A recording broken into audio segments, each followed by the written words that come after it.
Open a Wizard formatted novel or nonfiction manuscript. Do not try to do this on a document that you wrote prior to getting the product, for that will certainly not work. Once open, click on Menu for Wizards, Authors, Conversion Wizards, eBook Conversions. At this point, it's going to give you some pronouncements about which different flavors you can have here. And it tells you that you have to have it in Wizard formats. Consider running Repair Wizard that will scan your document and get it cleaned up a bit. You must run eBook Wizard for each type of ebook. So if you're going to put it on Kindle, and you're going to put it on Nook, and you're going to put it on Smashwords for Apple, then you have to run it 3 different times because they're different formats. Now, there are 3 buttons below. One says Proceed, one says Cancel, and the other says Instruction before you start. If you fail to read it, you're wasting your time. You will end up just having a big mess, and you will not have the outcome that you wish. We're going to close it now. Okay, we're going to proceed. Now it says, what do we want? Kindle, Nook, or Smashwords? We're going to do Kindle. Kindle is the most popular. Now it tells us that our novel is the Great American Novel. If you had a second title, a third title, you could put that in. The pen name is John Doe. Now, if you have established a publishing company, which is a good idea, I mean, you just get a little thing and say it's John Doe's Publishing Company. Describe your book.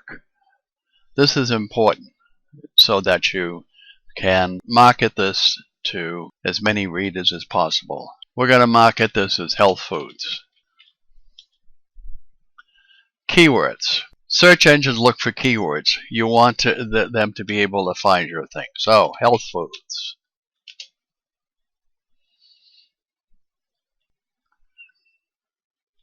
Published by. Okay. Now, if you started your own company, put something in. If not, don't put anything in. Put your address or a P.O. box. We recommend you get a P.O. box. That way, if somebody doesn't like your book, they don't show up at your house. If you have an ISBN that has been assigned to you and it's unique to this version being the Kindle version, you can put it in here. With a Kindle, you don't need it, okay, because Amazon will assign you what's called an Amazon identification number. So I wouldn't bother that. Now, you have to have a cover page, and you have to have the cover art. Now, if you've contracted, went to Fiverr or some other internet place and had somebody do some cover art for you, you might want to give them credit. So I'm just going to put, okay, if your work is fiction, the standard fiction disclaimer will be added. If this is run in Smashwords, it will have a Smashwords version statement. You can put some optional paragraphs here if you want.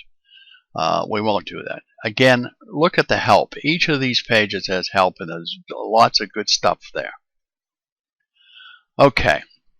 One of the things that ebooks don't like is the auto-format, auto-correct changes that sometimes Word puts in there. It doesn't like smart curly quotes. And M dashes and N dashes are not liked as well. Here we can add what's called a table of contents teaser. Amazon requires that you have a table of contents. Well, for a novel, it's going to be Chapter 1, Chapter 2, Chapter 3, etc. And it won't tell you anything. There's no titles because most novels do not have chapter titles. However, we add a TOC teaser, which takes the first 5 words of the chapter and puts them as a teaser, so that when a reader is down in the middle of the book and he wants to go back to a chapter that he think he read, or he maybe put the Kindle down and forgot where he was, he can use this as a reminder of how far he got to read. Anyway, again, read the help. The help tells you all of these facts. Just in case, the wizard will now delete any hidden text, tab characters, footers and headers, any blank lines. We're going to set the spacing to 2 because I think Amazon likes 2. If you've got a cover image, you can load that. We don't have a cover image for this, so we're going to use a temporary. Now, this tells me that my Kindle Mobi file, which is the type of file that Kindle uses, is located at blah, blah, blah, blah, in a folder called Kindle Files Converted Content OPF. You may have multiple revisions here. Use the latest. Now, if you run this same eBook Wizard 5 or 6 times, you're going to have 5 or 6 different flavors of those Mobi files. They may all be the same, I don't know. But if you've made some revisions, okay, you will have each of the revisions there. Now, this tells you to visit kdp.amazon.com to upload your... Okay, here is Kindle Previewer. Now, we can open a book, but because we've run Kindle Previewer in the background, it'll be here in our recent files. So we're going to do that. We're going to open it, and it's going to compile, and it's done. Now it'll take a while in opening the book. Alright, so here is what Kindle Preview looks like. So if you go and click on these arrows here, you can go through the various things, the copyright page, the table of contents, the first chapter, etc. Over here you'll find the table of contents, so it comes back to that.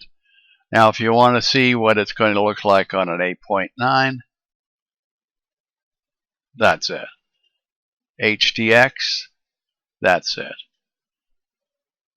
Fire, that's it. Let's get down to a more reasonable thing. Okay. Now we go to Kindle e-ink, the older ones, and that's what it's going to look like. So you can go through your book and see if everything looks okay. If you see something that looks funny, well, you got to go fix it. And usually the fixing means fixing it back in the original manuscript and then redoing your conversion. Okay, that's it for Kindle. The ebook conversions for Nook and Smashwords are very similar. Again, it's important that you read the help. This is the end of the tutorial on ebook.